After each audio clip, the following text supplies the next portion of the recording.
কোন টপিকের উপরে ভিডিও বানাবো বুঝে উঠতে পারছিলাম না। এদিকে আবার ভিডিও না দিলে রিচটাও কিন্তু কমে যাবে, মহা বিপদ। তো যাই হোক, আবারও চলে আসলাম ছোট্ট একটা মিনি ব্লগ নিয়ে, কারণ তোরা মিনি ব্লগগুলো দেখতে ভীষণ পছন্দ করো। তো আজকে বাড়িতে ডিমের তরকারি রান্না করব, তাই ভাবলাম সেই রেসিপিটা একটু ছোট্ট করে তোমাদের সঙ্গে শেয়ার করে দিই। এদিকে হচ্ছে তাড়াতাড়ি করে যাতে রান্নাটা হয়ে যায়, এর জন্য কিন্তু আমি ডিম আর আলুটা একসঙ্গে সিদ্ধ করতে বসিয়ে দিয়েছিলাম। আর আজকে কিন্তু রান্না করতে করতে অলমোস্ট কিন্তু অনেকটাই কিন্তু লেট হয়ে গিয়েছিল। ভাতই আজকে উনুনদারে বসিয়েছিলাম প্রায় কিন্তু 11টার দিকে। তো যাই হোক, ভাত হওয়ার পরপরই আমি তেল পটল তার সঙ্গে এই তো ডিমের তরকারিটা কিন্তু রান্না করে নিচ্ছি। এবার কড়াইতে কটা কুচানো পেঁয়াজ, তার সঙ্গেই কিন্তু কাঁচা লঙ্কা দিয়ে দিয়েছিলাম। এবার এক এক করে সমস্ত বাটা মশলাগুলো দিয়ে এই তো মশলাটা বেশ ভালো করে কিন্তু আমি কষিয়ে নিয়ে এবার সিদ্ধ করে রাখা আলুটা কিন্তু দিয়ে দেবো। এটা হচ্ছে আমার সব থেকে হচ্ছে শর্টকাটের রান্না যাকে বলে। তো যাই হোক, শর্টকাটের রান্না হলেও খেতে কিন্তু বেশ কিন্তু ভালোই লাগে। এই তো এখন হচ্ছে আলুটা বেশ ভালো করে কিন্তু আমি কষিয়ে নেবো সমস্ত মশলাগুলোর সঙ্গে।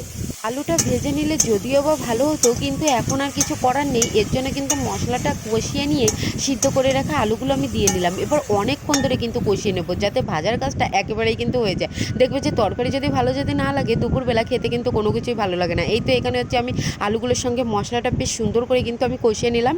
কষানোর পরে এখানে হচ্ছে পর্যাপ্ত পরিমাণে একটু সামান্য একটু জল দিয়ে আরও ভালো করে কষিয়ে নিলাম, যাতে গুঁড়ো মশলাগুলো পুড়ে না যায়।